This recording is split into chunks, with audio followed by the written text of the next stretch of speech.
You know, guys, I don't know how long I'm going to be up here. I really don't.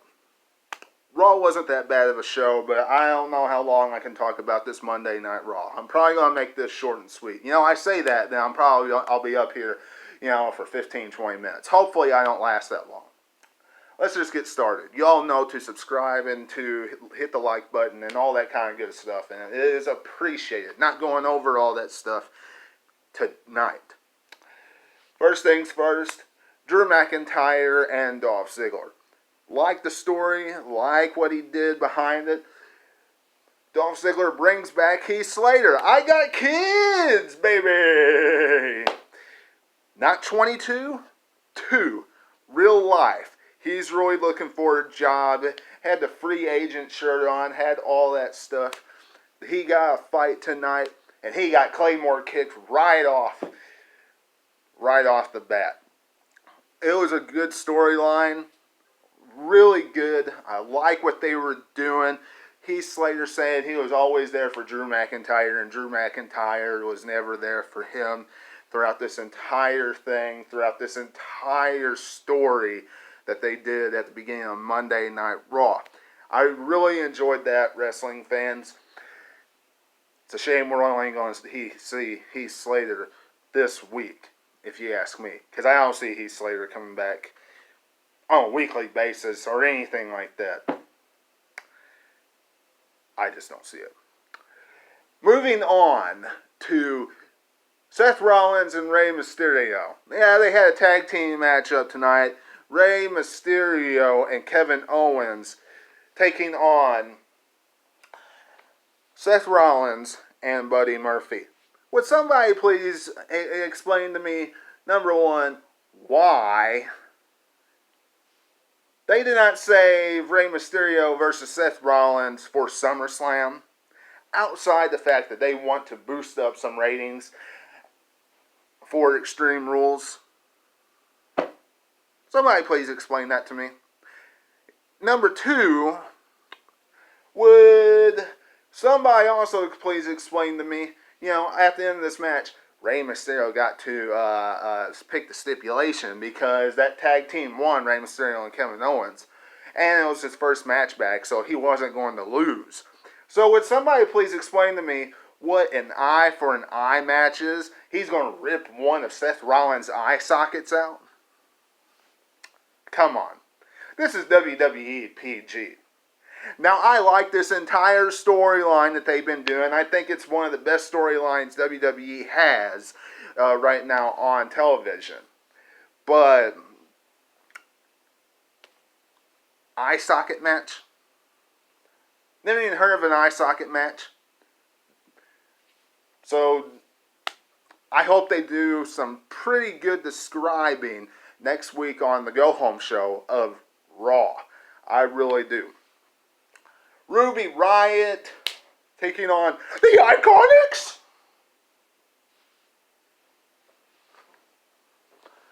Wrestling fans, how many more times can Ruby Riott get buried? I don't know. I hate that she's getting buried, but she is. That's all I can say about it. How many times can you sit there and watch Ruby Riott get crushed now by a tag team, week in and week out? Where's Liv Morgan? Where's Shayna Baszler? Where's all the other women on the Raw's division? Charlotte's gone and she's not going to be back for a long time. Use the women on your roster, unless they are physically not able.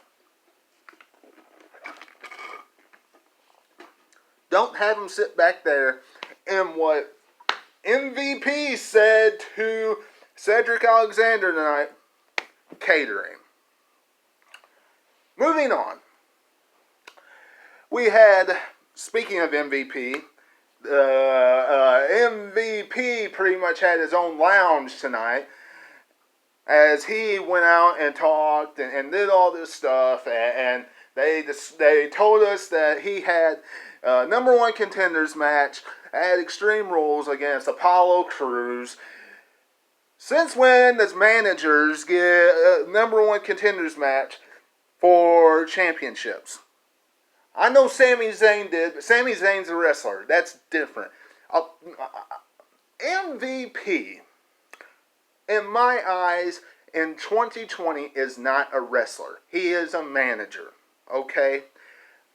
This spot should have been given, no matter if you like him or you don't like him, this spot, in my eyes, should have been given to Bobby Lashley. And I can't believe I'm saying that because I am not a huge fan of Bobby Lashley.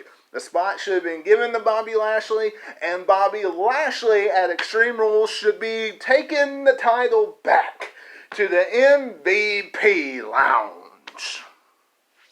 Just my opinion, wrestling fans. Y'all let me know what you're thinking about it in the comments below. They beat Cedric Alexander and Ricochet tonight. Would you please have Cedric Alexander and Ricochet move up in the tag team division and then get a shot at the tag team titles? Speaking of the tag team titles, last week we saw that we saw advertised, I think if I remember correctly, that the tag team championships were going to be defended tonight. Were they defended?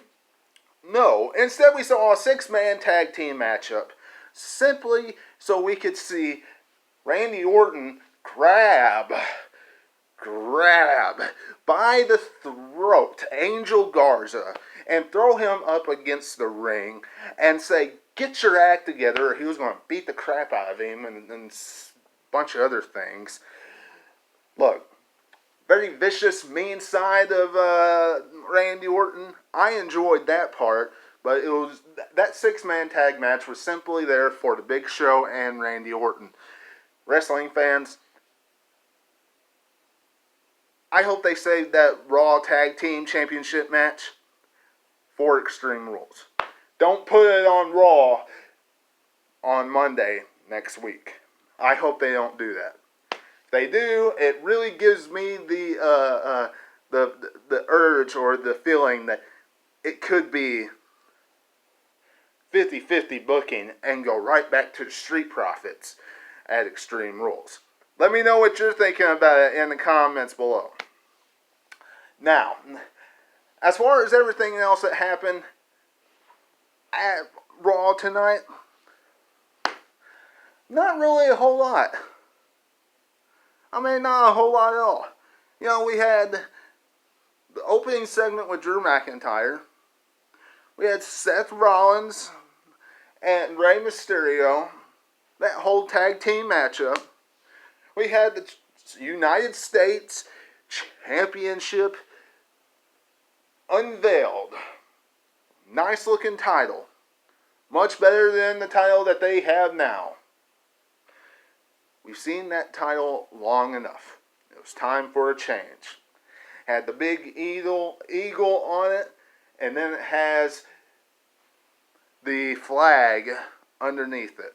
And you can see the stripes. Really enjoy that. I enjoy the look. And as far as Sasha Banks, look, I would have liked to seen a confrontation. Excuse me.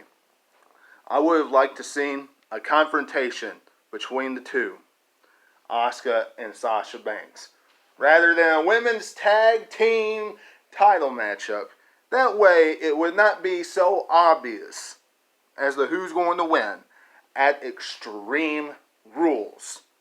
Because the way they have it set up and the way they set it up now just makes it too obvious. That's pretty much Monday Night Raw tonight. Y'all let me know what you're thinking in the comments below. Subscribe. Do everything that I usually tell you each and every week. Don't forget, there's a backyard beatdown match coming up later this week. Should be really good. Me and Mike or Mikey or whatever he's calling himself are going to be doing that. Tune in for that. Plus my SmackDown review, Great American Bash, all that good stuff. All coming up on the channel this week. Things are changing. This channel is going to be changing. New layout, new everything. It's going to be updated. It's going to be great. Tune in for it. And until I see you again, this is Webby, and I'll catch all of you on the other side. Talk to you later.